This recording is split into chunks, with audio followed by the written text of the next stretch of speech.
Again, welcome to Python programming. This is Unit 2, lecture number 1. So we have a motivation for these lectures. Suppose, for example, that you need to take out a student loan, given the loan amount and also the loan term. The loan term means how long it will take to pay the loan finish. So given the loan amount, the loan term, and also the annual interest rate for the loan, can you write a program in Python to compute the monthly payment and also the total payment? This lecture shows us how to write a program like this. So this means we are going to, in these lectures, we're going to learn how to, again, write and run a simple Python program. Also explain the basic syntax of a Python program, to obtain input from a program's user by using the input function. Then to use identifiers to name variables, also to assign data to variables, to define a name constant, and to use the possible arithmetic operators in Python. So the operators are addition, subtraction, multiplication, division, and also modulus operator for finding the remainder. So let's start this by going through an example here. So I'm going to compute area. So the program here will ask, now if I want to find an area of a circle, I only need a radius, because the area of a circle is radius times pi. A pi is a constant value, 3.14159. So in these lectures, we're going to learn first how to declare variable and how to assign values to variable and how to write arithmetic operations. So most programs we are going to run here before we start the selection statement, it will consist of input, processing, and output. So when you look at this code here, first we have the input. I'm looking for the area of a circle. So the only input I need is the radius or the diameter of the circle. Here we are using radius. So we ask the user to enter the radius. So now this is a variable.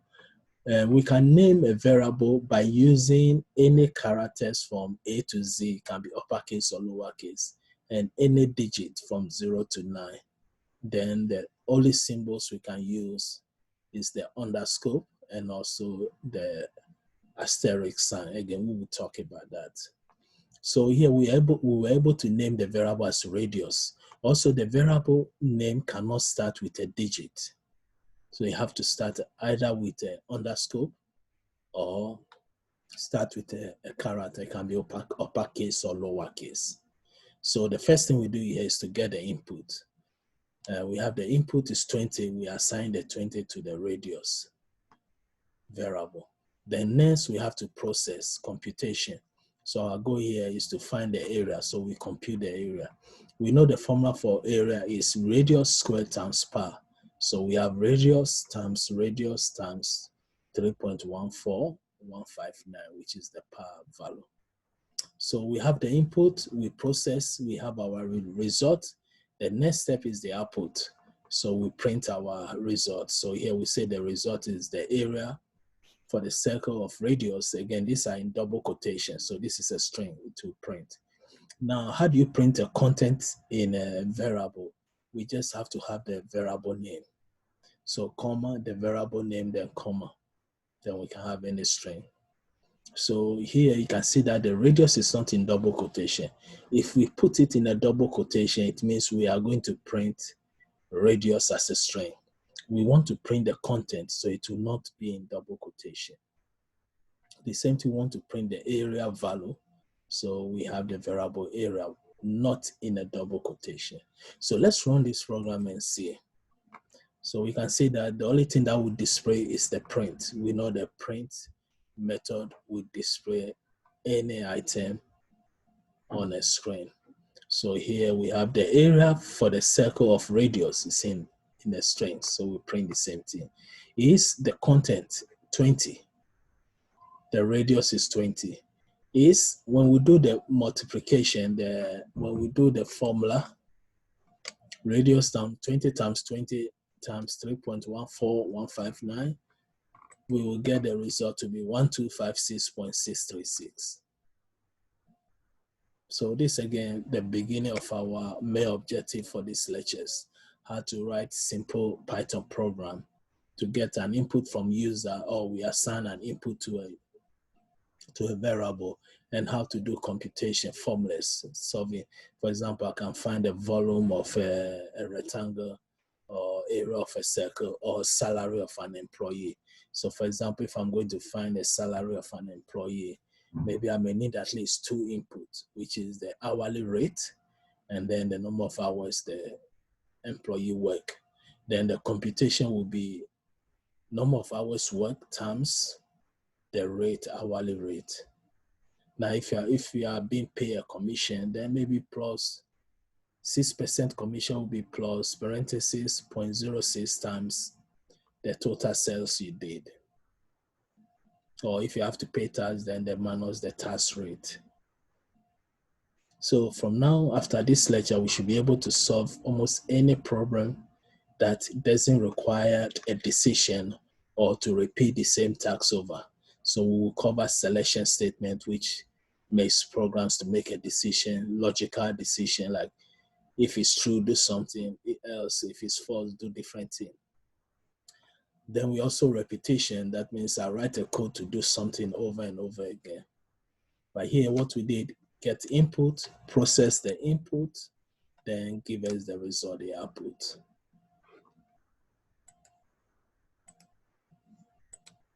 So we go through the same program we just saw. So first we assign 20 to radius.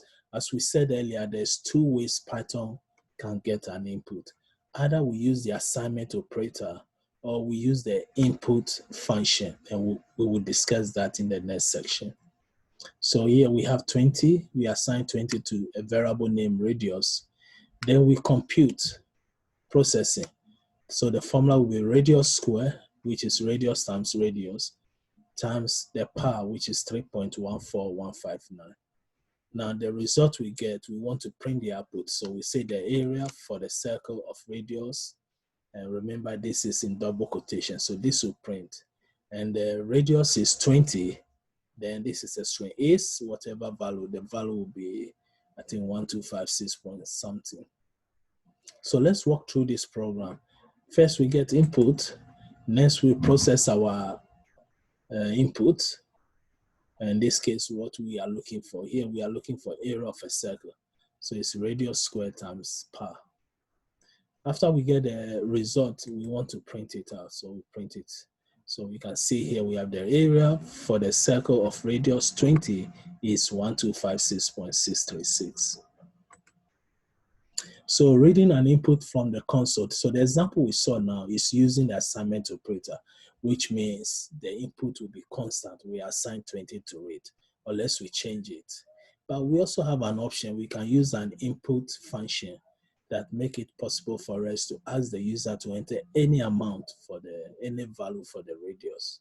So in order to do that, we use the function name input. The argument here is the instruction that we will see in our screen. For example, if I left this space empty and I run the program, I will see the cursor in my screen. This is a console application, but I don't know what to do. So always it's good to give the instruction. So the instruction here said enter a string. Now when you enter a string finish, even if you, in this case, we're going to enter values, but still they are string. Anytime you use an input function to get an input, the input data type will be string. So we can use the method name float or int. The argument of these two methods will be the variable where the string is stored. So here we say string variable, string variable.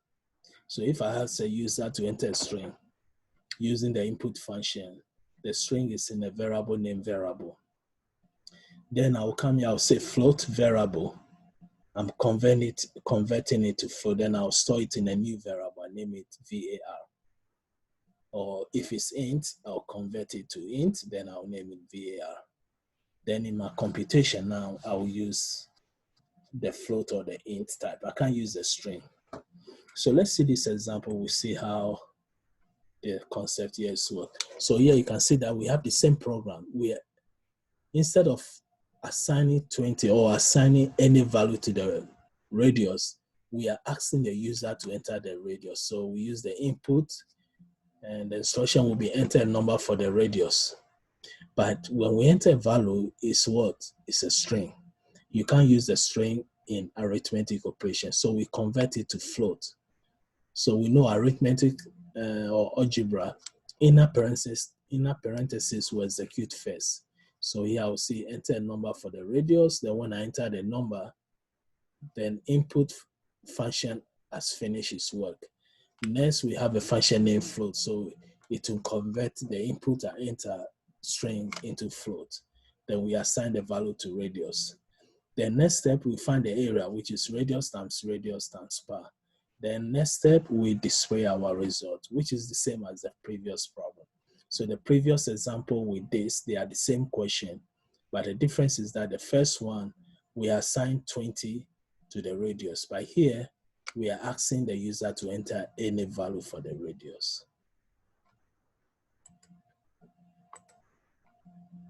Same thing, let's look at the compute average also. The difference here is that now we have 3 inputs. By the same step, we use the input function.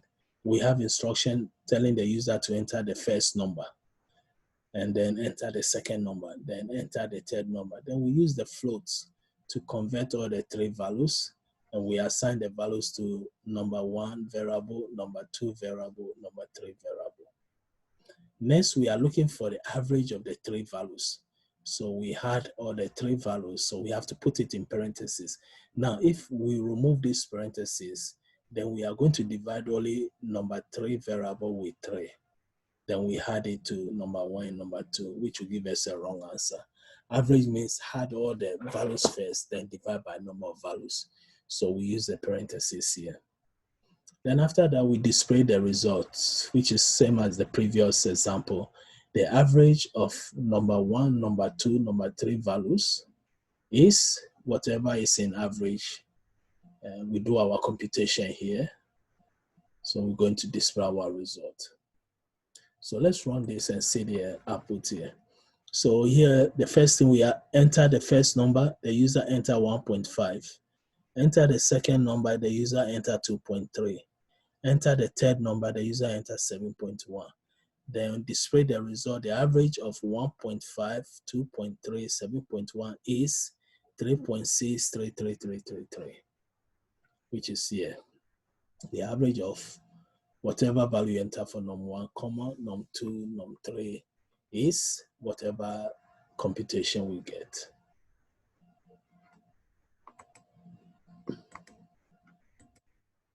So next is identifiers. Identifiers are the name, or identifiers represent almost any item in a programming language that can be named. So for example, a class, a method, a function, a variable are all identifiers. Now there's a rule that we have to follow to name these variables, function, methods. And that's what we are going to discuss here.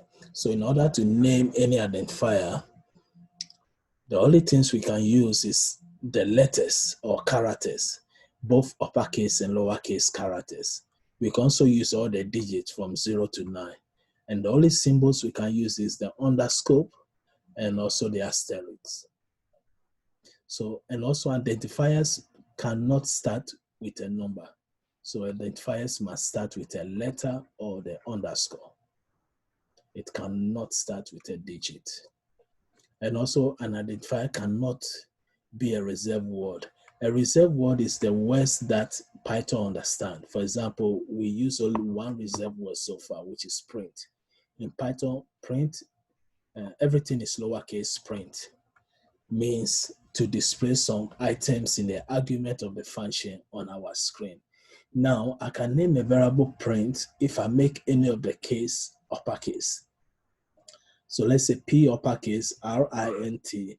It's not a Python reserved word. The reason why, because Python is case sensitive programming language. So if I have an uppercase Charles and lowercase Charles, these are 2 different variables altogether. And also the identifier can be any number of length. There's no limit for that. but mostly we try to make it as short as possible. For example, if I want to name a variable that I'm going to store employee salary, most likely I will name it salary. I'm not going to name it to store employee salary too long, or name it X or E. We don't know what is in X or E. So it's good to name a variable based on the content, what value is carrying, and also make it short as possible. So here, this is an example of some short two codes here. Compute the first area. So area of a circle. We ask the user assign 1.0 to the radius. Then we use the formula to find the area. Then we display the result. The second, we assign 2.0 to the radius. We find the area of the circle, then we display our result. Also, Java expression consists of one single value or word, or a combination of formulas with different arithmetic operators. So here, for example, we assign 1 to s. This is an expression. Or we assign 1.0 to radius. That's an expression. Or we can have a long one here. We are assigning the value of the expression to x. We say 5 times 3 divided by 2 plus 3 times 2. Parentheses first. So first we're going to divide 3 by 2. The answer we get, then we start from left to right. So I multiply 5 by the answer I get. Then I multiply 3 by 2. Then I'll add them together. So addition, subtraction are last. Multiplication, division, start from left to right. So this is an assignment operator as we mentioned earlier. I'm assigning 1 to x. Or I can even assign arithmetic expression. This means I'm assigning the value of x. I'll add 1 to it, then I'll give it back to the same variable x. So this means incrementing the variable s by 1. So if s is 1, and now I say s plus 1, which means 1 plus 1 is 2. So now the new x value will be 2. Also, if we have, let's say, 2, 3 or more variables, and we want to assign the same value, we can say, okay, the first variable name is I equal to the second variable j equal to the third variable k. So you can see here 3 different variables, and we assign 1 to all of them. So this means I equal to 1, j equal to 1, k equal to 1 also. So that's how we assign values, or use the assignment operator to assign values to variable. Always the values will be at the right and the variables will be at the left. So this is simultaneous assignment. As we said earlier, we saw I have 2 variables, and if they have the same value, I can say s equal to y equal to 10, which means assign 10 to s, assign 10 to y. So let's say in programming language, this is one of the magic in Python. Normally, to swipe 2 values in programming language, I have to have a third variable. So I'll take the first variable to the third variable. Then I'll take the second variable to the first variable. Then I'll take the value in the term, the third variable to first. So it's like I'm swiping it. But Python gives us this option that I can write x and y equal to y and x, which means I'm again assigning the value opposite. So swipe x with y. So let's see an example in this program here. So this program is going to prompt a user to enter some values. After that, also using the input function. Then after that, we find the computation, the average. Then after that, we display the result. But here, the difference is that we prompt the user to enter the 3 values, num1, num2, num3, equal to, now instead of using, let's say, int or float to convert the value, we can also use the eval. So the input will give us, enter the 3 numbers separated by comma. So here we're giving the instruction, instead of saying num1 equal to num2, num3 as previously we saw. Then we can use float, or int, int. We assign the 1 value at a time to each variable. Here we can say, okay, we are writing one statement, but at the same time, we are assigning 3 items to the 3 variables here. So we have num1, comma space, num2, comma space, num3 equal to eval input function. Then we give the instruction, enter the 3 numbers separated by comma. So after we enter the 3 numbers finished, we're going to convert it. Then from string to the value, then here we say num1 plus num2 plus num3 all divided by 3.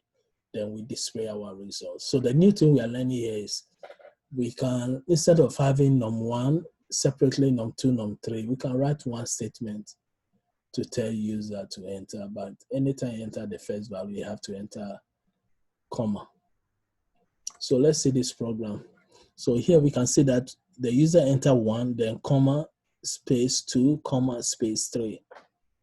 Then when you finish entering the 3 values, press enter. Then it said the average of 1, 2, 3 is 2.0.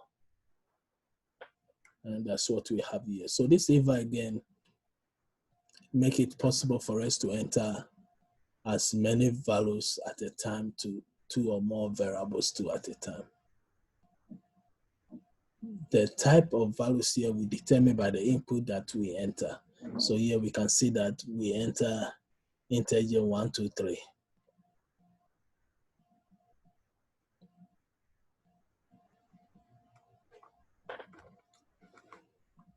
So again, let's continue.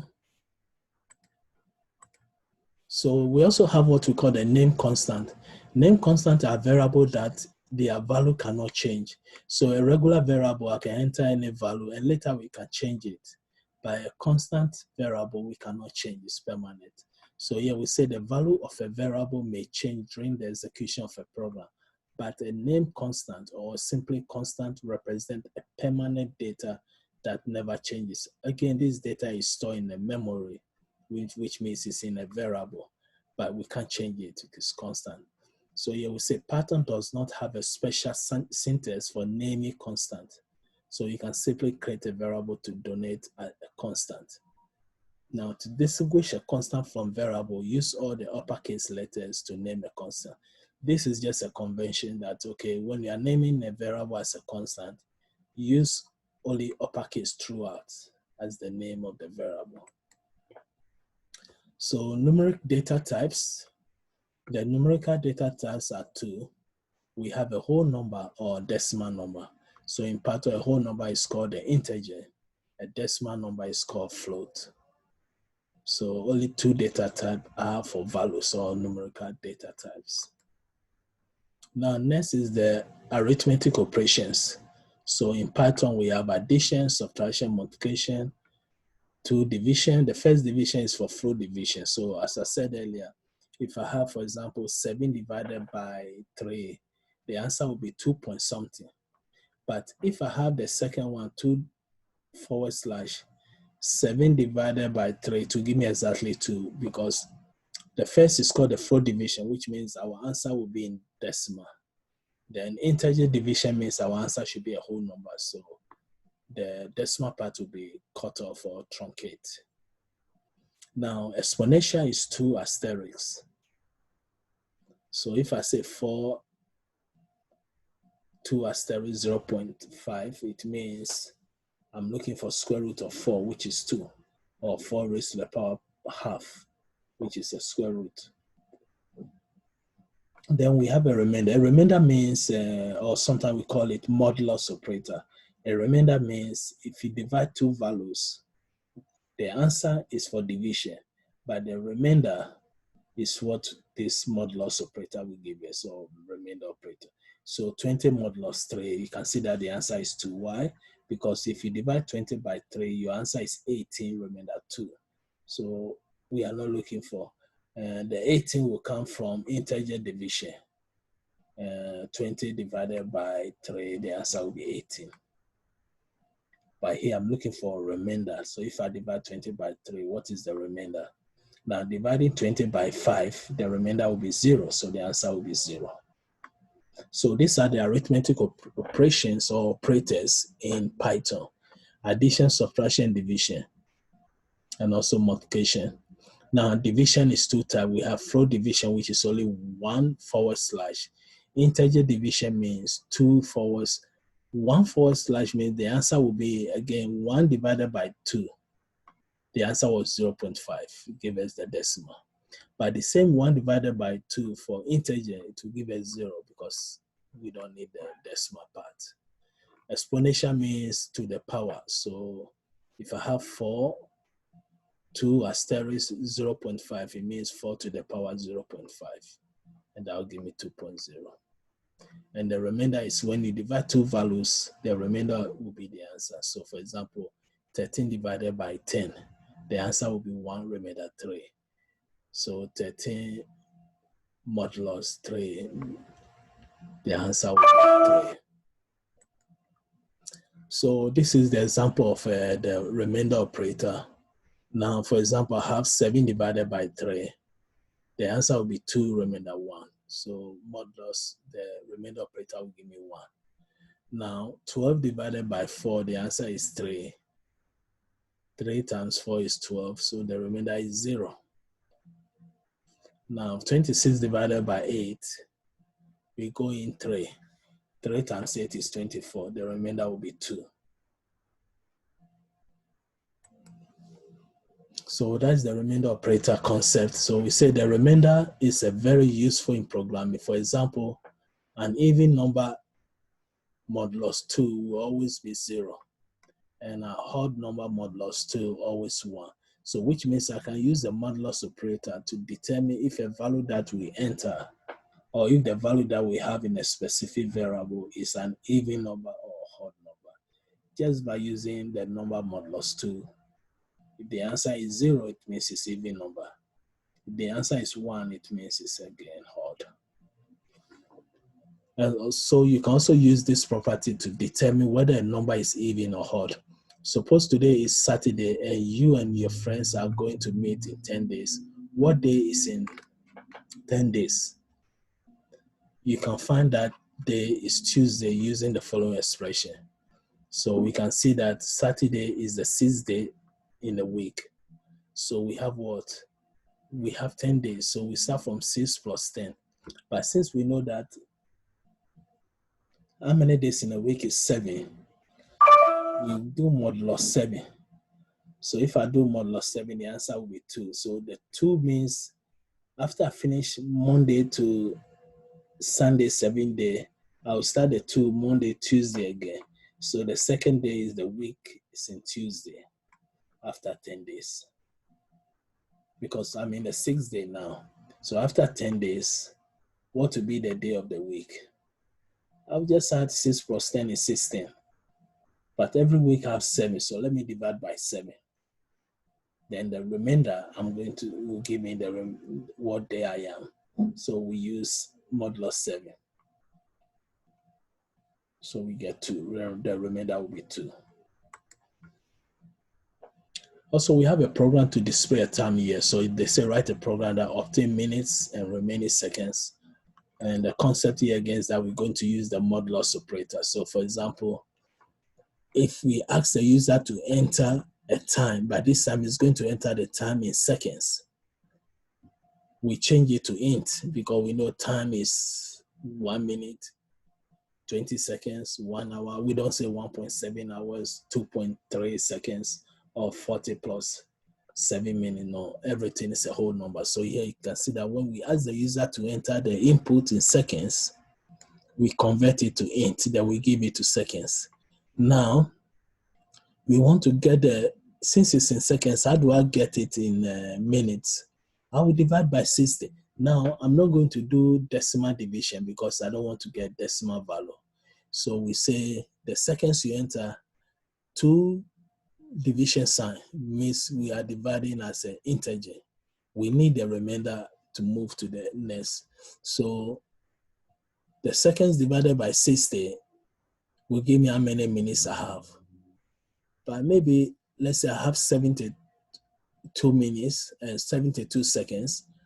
When I divide by 60, I will get only 1 minute, but I have remainder what? 12 seconds because 60, not 72. So in order to get that 12 seconds, then I'll say, okay, seconds modulo 60. Then that will give me my seconds now.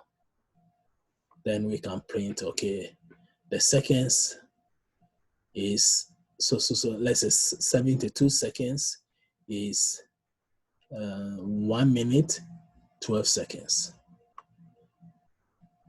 So again, we ask the user to enter seconds, then we convert the seconds the user enter into minutes and seconds. So we divide by 60, integer division, because we don't need a decimal.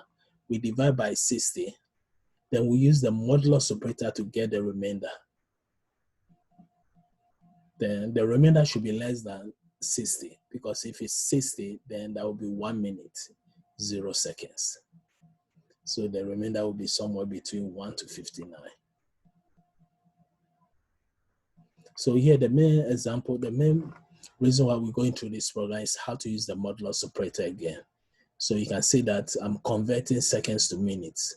I ask the user to enter the seconds, I convert it to int because time is only a whole number, it's no decimal values. Then when I divide a second by 60, I convert it to what? Minutes, but I don't need a decimal, so I use integer division. But I want to know the remainder now, so I will come and use the remainder operator. So seconds, remainder operator by 60. Then I'll print the minutes and remaining seconds. So if we run this program, this is what we get. Here we ask the user enter 500 seconds. So 500 seconds, you get 8 minutes and 20 seconds. So 8 minutes will give me 480 seconds. Well, I can see 60 times 8 is 480. So that's why the remainder will be 20 seconds.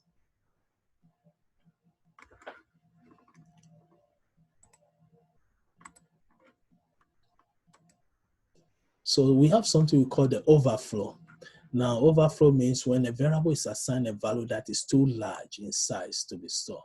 So for example, I have a variable and the variable is int. It can take maybe, this just example, it can take 2 million. If I enter 1 billion, then I may have overflow. So here, for example, we say 245 to the power 1000. We get overflow error, which means the value is too big for int variable to store. So that's overflow. Then we also have underflow.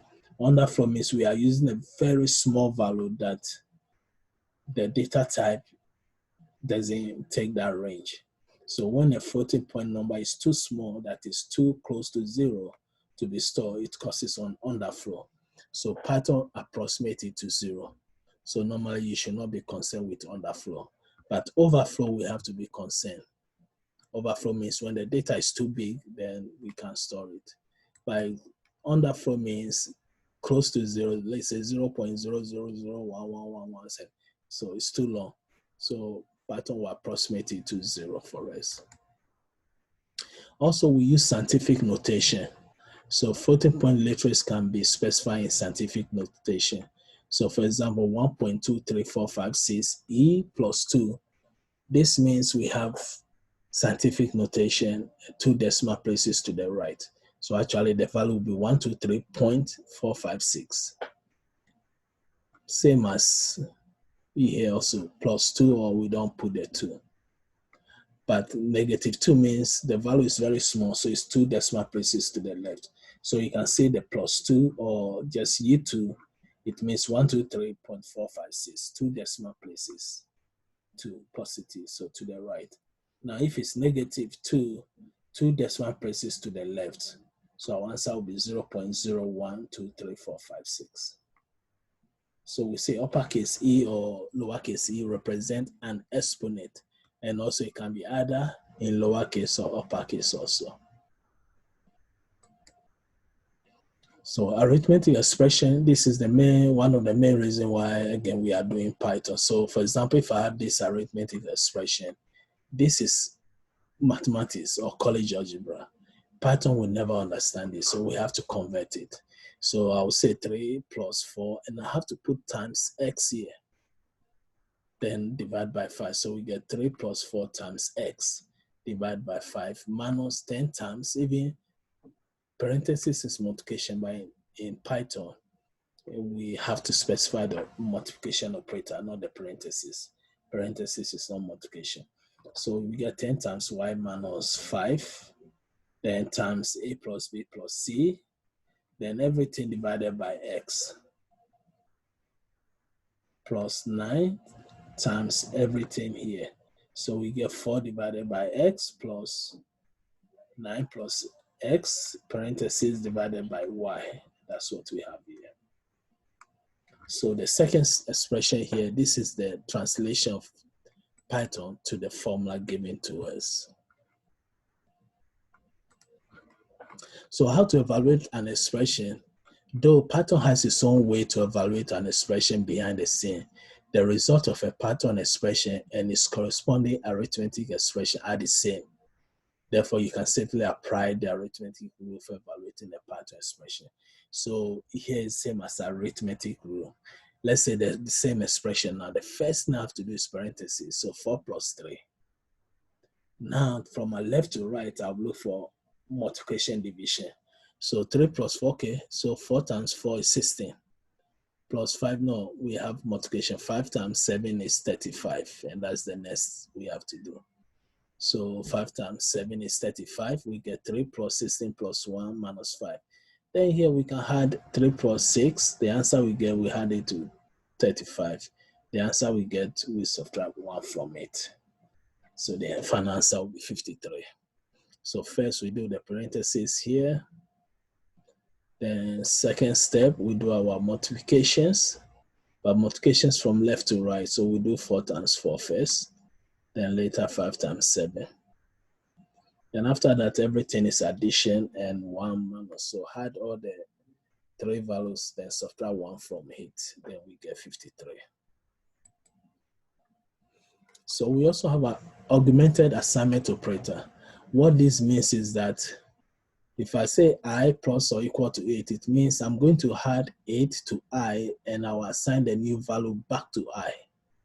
So plus equal, let's say, and this is also called compound operators.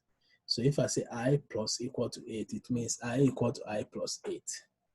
If I say F is minus equal to 8.0, it means F equal to F minus 0, 8.0. So it's also called the compound operators. So I have I divided by equal to 8 means I'm going to divide I by 8. The answer I'll get, I'll store it back to the variable I. So I get a new I value. So I equal to I divided by 8. Or I equal to I divided again twice by 8. One is the int division, then float, then int division. Then we can also say I modulus or remainder equal 8, which means whatever I value is, divide by 8, the remainder we get, we give the answer back to I. This is a remainder operator. Then this means square the value of I and assign it to it. So we get I squared to 8 to the power 8, then assign it to I. So we also have what we call the type convention and rounding. So I have a data type and the value, that's the syntax. So for example, I have 4.5, I want to convert it to int. So I'll just say int 4.5 and it will give me 4. Or I have a 4, I want to convert it to float. So I say float, everything is lowercase again. Float 4, the answer will be 4.0, convert into float. Then we have a program here, they say keeping 2 digits after decimal places. So write a program that displays the cell stars with 2 digits after the decimal places. So here again, cell stars. So what we have to do, we ask the user for the purchase amount. So we get the input, enter the purchase amount, then we change it to float. Then we compute the cell stars. So the cell stars will be 6%. So that means the total purchase amount times 0.06. Then display the tax amount with 2 digits after the decimal. So this is what we're learning now.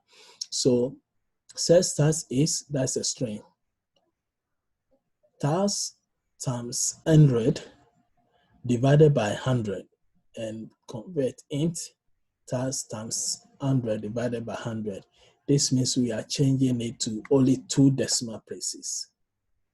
So let's run this program and see. So here we enter the purchase amount, user enter 197.55. Then the sales tax is 11.85.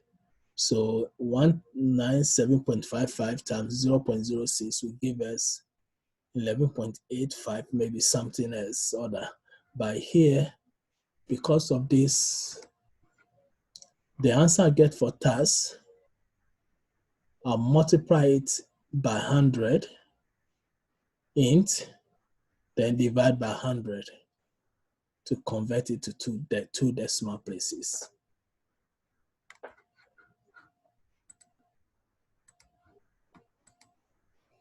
Now, next is displaying a current time.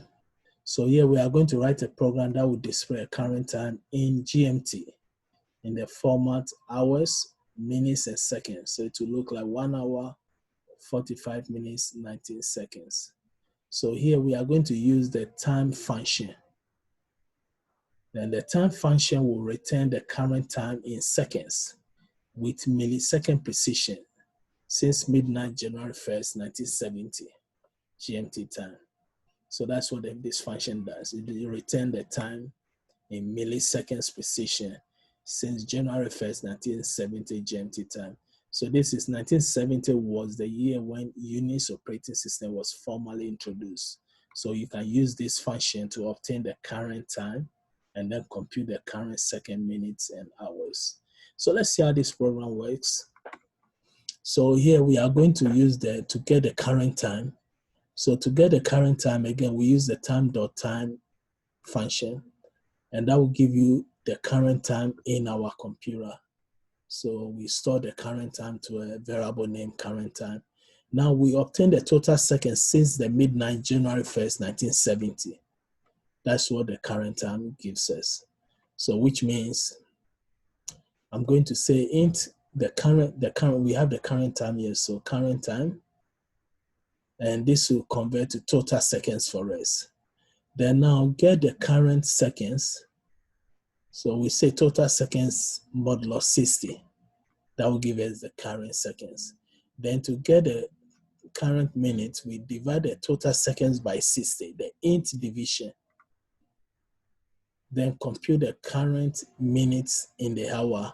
We divide the total minutes by the modulo 60.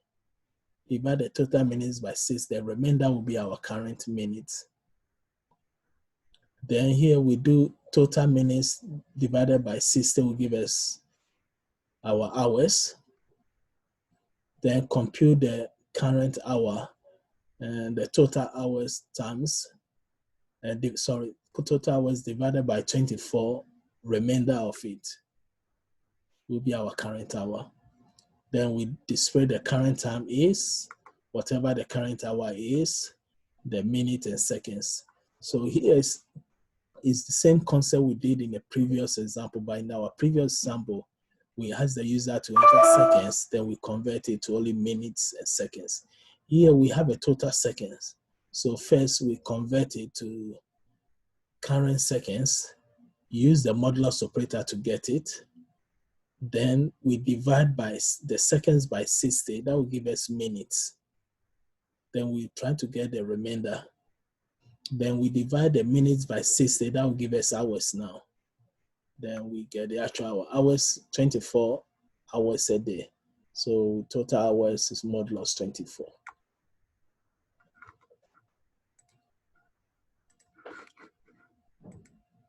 So again, this will be the conclusion of our Python elementary program. So in this section, we learn how to declare a variable, how to use a variable in Python, how to get input from user using the input function.